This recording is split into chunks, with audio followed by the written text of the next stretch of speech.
Hello my dear viewers and sweet subscribers. అది previous వీడియోలో అడిగాను కదండి, ఇలాంటి చెట్టు మీ ఇంట్లో ఉందా, ఇలాంటి మొక్క, ఇది కూడా అచ్చం ఫ్లవర్ బుక్ ఎలా ఉంది అని చెప్పాను కదా. మీకు తెలిస్తే కామెంట్ చేయమని చెప్పాను. ఇది తుమ్మి పూల మొక్క అంటండి. రాజేష్ మా స్టూడెంట్ చెప్పాడు.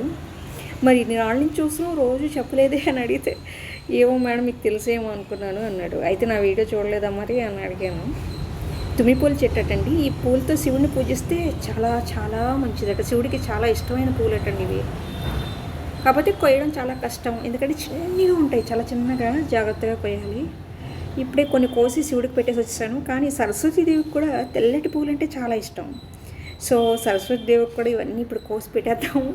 ఈ లోపలనే మీకు ఒకసారి వీడియో మళ్ళీ తీసి చూపిద్దామని తీసాను అనమాట. మీకు కూడా ఈ తుమ్మి పూల చెట్టు అని చెప్దామని కూడా. ఆ తర్వాత ఈ తుమ్మి పూల చెట్ల వల్ల చాలా ప్రయోజనాలు ఉన్నాయటండి. యూట్యూబ్లో నేను ఒక వీడియో చూశాను. అంటే మా స్టూడెంట్ రాజేష్ తుమ్మి పూల చెట్టు అని చెప్తే నాకు ఎందుకో డౌట్ వచ్చి కన్ఫర్మ్ చేసుకోవడానికి నెట్లో చూస్తే ఎస్ కరెక్టే, తుమ్మి పూల చెట్టు. అప్పుడు అందులో ఆరోగ్య ప్రయోజనాలు చాలా చెప్పాడు. ఏంటి అంటే వీటిని పెసరపప్పులు, ఈ ఆకు కోసుకొని పెసరపప్పులో వేసుకుంటే చాలా మంచిదని చెప్పాడు. ఇంకా ఆ వీడియో మొత్తంలో చాలా చాలా చెప్పాడండి. మీరు కూడా వీలైతే ఆ వీడియో చూడండి. తుమ్మి పూల చెట్టు అని కొడితే చాలా వచ్చేస్తుంది దాని గురించి.